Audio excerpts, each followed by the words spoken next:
열왕기하 19장 29절에서 37절까지 말씀을 교독합니다.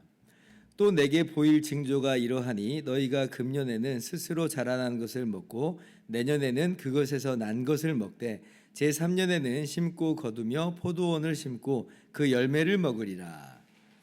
유다 족속 중에서 피하고 남은 자는 다시 아래로 뿌리를 내리고 위로 열매를 맺을지라. 남은 자는 예루살렘에서부터 나올 것이요 피하는 자는 시온산에서부터 나오리니 여호와의 열심히 이 일을 이루리라 하셨나이다 하니라. 그러므로 여호와께서 아수르 왕을 가리켜 이르시기를 그가 이 성에 이르지 못하며 이리로 화살을 쏘지 못하며 방패를 성을 향하여 세우지 못하고 치려고 토성을 쌓지도 못하고 오던 길로 돌아가고 이 성에 이르지 못하리라 하셨으니 이는 여호와의 말씀이시라.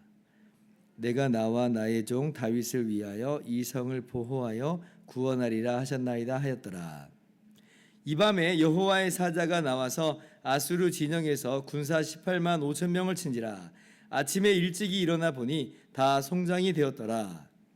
아수르 왕 사네립이 떠나 돌아가서 니느웨에 거주하더니 같이요.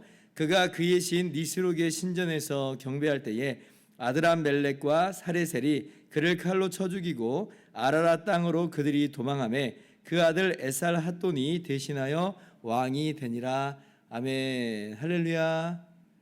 하나님의 크신 은혜와 평강이 오늘도 변함없이 여러분 가운데 가득 넘치기를 주님의 이름으로 축원합니다.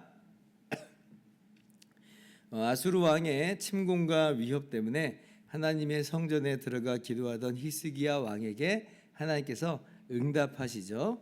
28절을 보시면 하나님께서 이 아수르 왕에 대해서 이렇게 말씀하십니다. 갈고리를 내 코에 꿰고 재갈을 내 입에 물려 너를 오던 길로 돌아가게 끌어 돌이키리라 이렇게 말씀하세요.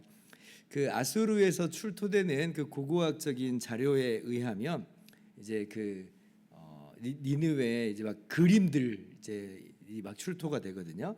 근데 거기 보면 이제 아수르가 전쟁 포로들을 대하는 방식 중에 하나가 뭐냐면 그 이제 적국의 왕을 뭐 지도자를 사로잡으면 바로 이런 모습으로 끌고 갔대요. 이렇게 코에 꿰고 또 재갈을 입에 물려가지고 아주 모욕적으로 이제 포로로 끌고 갔다라고 합니다. 뭐 근데 이제 아무리 모욕적이라고 해도 포로로 잡힌 이 사람은 뭐 지금 어떻게 할 수가 없잖아요. 끌려가는 대로 그냥 끌려가는 속수무책의 그런 상황인데 뭐예요? 지금 하나님께서 아수르 왕을 바로 그렇게 하시겠다라고 하는 거예요. 그리고 아수르 왕은 이러한 하나님의 이 주권, 하나님의 이 능력에 전혀 대항을 할 수가 없다는 거죠. 이러한 응답을 하나님께서 히스기야에게 허락하십니다. 그리고 또 히스기야 왕에게 어떠한 약속을 주시냐면 아수르에 의해서 황폐하게 된 유다 나라를 다시 회복시키실 것을 약속하십니다. 오늘 29절 보면 또 내게 보일 징조가 이러하니 너희가 금년에는 스스로 자라난 것을 먹고 내년에는 그것에서 난 것을 먹되 제3년에는 심고 거두며 포도원을 심고 그 열매를 먹으리라. 그러니까 전쟁이 한번 이제 벌어지게 되면 막 국토가 다 황폐하게 되잖아요. 이 농사라고 하는 게 뭐 하루아침에 되는 게 아니니까 시간이 필요하고 노력이 필요한데 지금 전쟁 중에는 뭐 그렇게 할 수 있는 상황이 아니잖아요. 그래서 이제 사실은 이제 꼼짝없이 이제 굶주릴 수밖에 없는 상황인데 그런데 하나님께서 구원하시고 그리고 이전에 그렇게 황폐하게 됐던 모든 것들을 다 회복시키실 거라 이렇게 말씀하시는 거예요. 여기 징조라고 하는 이 단어는 하나님께서 반드시 그렇게 하실 거다라고 하는 보증이라고 하는 뜻을 가지고 있고 또 하나는 입증이라고 하는 뜻도 갖고 있어요. 이렇게 하시겠다는 겁니다. 그리고 그 입증이 뭐냐면 완전히 이제 농경지가 회복되고 먹을 것에 있어서 부족함이 전혀 없는 그러한 회복, 남은 자가 다시 번성하게 되는 그런 회복을 하나님께서 히스기야에게 말씀하세요. 그러니까 단순히 아수르 왕이 그냥 되돌아가는 그 정도의 회복이 아니라 다시 이 유다 나라를 일으키시는, 회복시키시는 그러한 은혜를 주실 것이다. 이렇게 말씀하세요. 이 모든 것을 하나님께서 그러면 어떻게 이루시는가라고 할 때에 31절 하반절을 보시면 여호와의 열심히 이 일을 이루리라. 무엇이 이 일을 이루는 원동력인가? 무엇이 이 일을 이루는 원인인가라고 할 때 그것은 다름 아니라 여호와의 열심이다. 여호와의 열심이 이를 이루리라. 유다가 뭔가를 하나님께 대단한 걸 해드려서 이렇게 하는 게 아니라 하나님께 엄청난 보물을 갖다 드려서 하나님이 하시는 게 아니라 히스기야가 엄청 선한 일을 했기 때문에 그렇게 하시는 게 아니라 여호와의 열심히 이를 이룰 거다. 하나님의 영광을 위한, 하나님 자신의 영광을 위한 열심이요, 그리고 다윗에게 주신 그 약속을 이루는 하나님의 열심. 다윗에게 뭐라고 약속하셨어요? 다윗의 나라가 영원하리라, 다윗의 씨가 영원히 다스리리라 하는 그 약속을 주신 것처럼 그렇게 그 일을 하나님이 친히 이루시겠다는 거예요. 하나님이 다른 어떤 조건에 의해서 하나님이 움직이시고 하나님이 좌우되고 하나님이 그렇게 통제되는 상황이 아니라 하나님이 그렇게 하시겠다. 아수르 왕이 얼마나 하나님을 모욕합니까? 마치 그 헛된 우상 중에 하나처럼 간주하면서 여호와가 누구이기에 내 손에서 이스라엘을 유다 나라를 건져낼 수 있겠느냐. 하나님께서 그렇게 모욕을 들으시는데 가만히 있으시겠어요?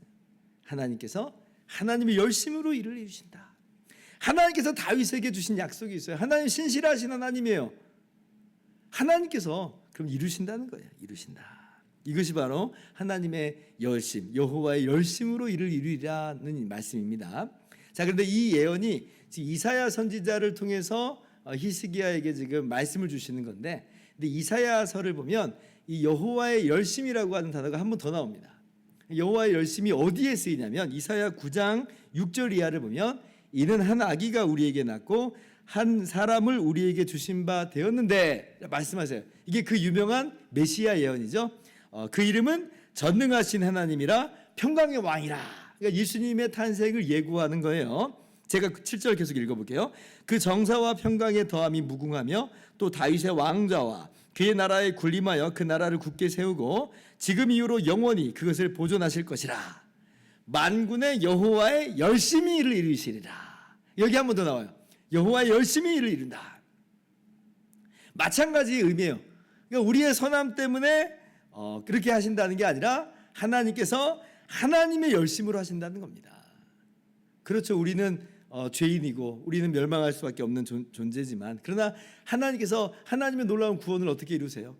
우리가 죄인 되었을 때에 독생자를 주시는 것으로, 예수님께서 그래서 대신 우리 위해서 십자가에서 죽으시는 것으로 우리의 구원을 이루시고 우리를 하나님의 백성으로 다시금 회복시키시죠. 바로 그 사랑, 바로 그 열정적인 헌신, 이게 하나님의 열심이고 그렇게 해서 우리를 구원해 내시는 거예요. 그래서 이 여호와의 열심으로 이를 이룬다라고 하는 것은 지금 당장은 히스기야를 그렇게 구원하고 유다를 구원한다는 내용인데, 사실 그것은 어떻게 보면 그림자와 예표와도 같다는 거예요.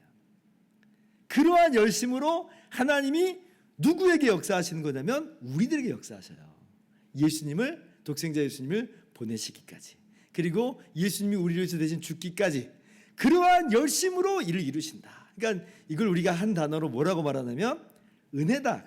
은혜다. 얼마나 놀라운 은혜를 우리가 받아 누리고 있는지 우리가 다시 한번 기억할 수 있기를 바라고, 그리고 하나님께 또 감사하는 시간을 갖기를 바랍니다. 그래서 정말 이제 어떤 일이 이제 벌어지게 되냐면 하나님께서 즉각적으로 성취를 하시죠. 35절의 이하를 보면 하나님께서 이제 이 일을 이루시는 것을 봐요. 어떻게 이루시냐면 아수르 군대가요, 지금 예루살렘 성에 지금 어떻게 보면 포위하고 있는 그런 상태 아니겠습니까? 그 군대를 보내고 사신을 보내고 그래서 막 편지를 들려보내고 이런 거 보면 사실은 그냥 예루살렘 바깥은 아수르 군대가 막 종횡무진 다 지금 휘젓고 다니는 거예요. 그런데 그 밤에 하나님께서 여호와의 사자를 보내셔서 아수르 진영에서 18만 5천 명의 군사를 멸절시켜 버리세요. 그러니까 하루아침에 다 시체가 됩니다. 그 막강한 군대, 막 유다 나라를 제 땅인 것처럼 휘젓고 돌아다니던 이 군대가 괴멸돼 버려요. 괴멸돼 버려요. 그래서 우리 주일날 이제 그 사내립의 비문에 그랬잖아요. 예루살렘을 포위했다. 마치 히스기야를 새 장의 새에 가두는 것처럼 그렇게 내가 가둬두었다. 자기 마음대로 주무를 수 있는 것처럼 그렇게 이야기를 했는데 보세요. 예루살렘을 정복을 못해요. 새 장에 무슨 새예요. 자기 마음대로 할 수 있는 게 아니에요. 오히려 아수르 군대가 18만 5천 명이 하루아침에 죽어버리는 그런 일이 있게 돼요. 할 수 있는데 안 한 거 아닙니다. 못한 거예요. 못한 거예요. 왜냐하면 하나님이 보호하시고 하나님이 아수르 군대를 치셨기 때문에 그래요. 그래서 아수르 군대는 그대로 퇴각을 할 수밖에 없습니다. 그러니까 비문이라고 하는 거 자화자찬이 많이 있기 때문에 허풍도 있고 허세도 있고 과장된 것도 많거든요. 그런데 그 자화자찬이 줄줄이 기록되어 있는 사내립의 비문에도 예루살렘을 정복했다는 기사가 없어요. 없어요. 못한 거예요. 하나님께서 그렇게 아수르 군대의 손에서 히스기야를 구원해내신 겁니다. 그러한 은혜로 오늘 또 우리를 구원하신 것임을, 여호와의 열심으로 그렇게 우리를 구원하신 것임을 믿으시기 바랍니다. 자, 그뿐 아닙니다. 자, 어떻게 또 하나님께서 일하시냐면 사내립이 이제 돌아가가지고 니느웨에 있다가 이제 그의 신전에서 자기의 신에게 경배할 때 어떤 일이 벌어지냐면 아들람 멜렉하고 사야살, 이사야서를 보면 이 사내립의 아들이라고 그래요. 아들에 의해서 암살당해서 죽임을 당해요. 얼마나 정말 아이러니합니까? 여호와가 누구냐? 이제 이랬던 사내립이 자기 신에게 경배할 때, 자기 신의 신전에서 경배할 때 죽임을 당해요. 그럼 사내립의 신은 뭐예요 도대체? 사내립의 신이 사내립을 구원을 했어요 못했어요? 못했잖아요. 그러면 이건 뭐예요 도대체? 자기야말로 헛된 신을 섬기는 그러한 사람이었다라고 하는 것을 아이러니하게 참 보여주는 내용이죠. 여호와의 열심히 이루시는 겁니다. 그러니까 하나님을 모독하고 하나님의 백성을 그렇게 억누르는 그 모든 악한 세력은 이렇게 하나님에 의해서, 하나님의 권능과 하나님의 열심에 의해서 십자가의 능력으로 괴멸되는 거예요. 그리고 우리는 회복되는 것이다. 이게 얼마나 큰 은혜인지 모릅니다. 자, 그런데 이제 주의할 사항이 하나 있습니다. 이게 뭐냐면 이 아수르 군대가 18만 5천이 죽는 이 사건은 즉각적으로 이루어졌거든요. 그런데 이제 사내립이 죽는 것은 즉각적으로 이루어진 것은 아닌 것으로 보입니다. 뭐 성경에는 연이어 기록되어 있기 때문에 마치 즉각적으로 기록되어 있나 이렇게 이제 우리 생각을 할 수 있지만 반드시 그런 것만은 아닐 수 있잖아요. 이 시차가 있어요. 그러니까 역시 이제 고고학적인 자료에 따르면 사내립이 20년을 더 통치를 합니다. 그리고 20년 후에 이제 암살을 당하는 것으로 이 기록에 이제 나옵니다. 성경하고 그렇게 그 반대되는 내용이 아니에요. 성경은 그냥 쭉 기록을 한 것뿐이고 그런데 우리가 보니까 이게 20년의 시간이 이 시차가 있었구나라고 깨닫는 거죠. 그렇게 보면 하나님의 이 응답이 즉각적으로 이루어지죠. 또한 동시에 인내가 필요한 또 시간을 두고 이루어진다.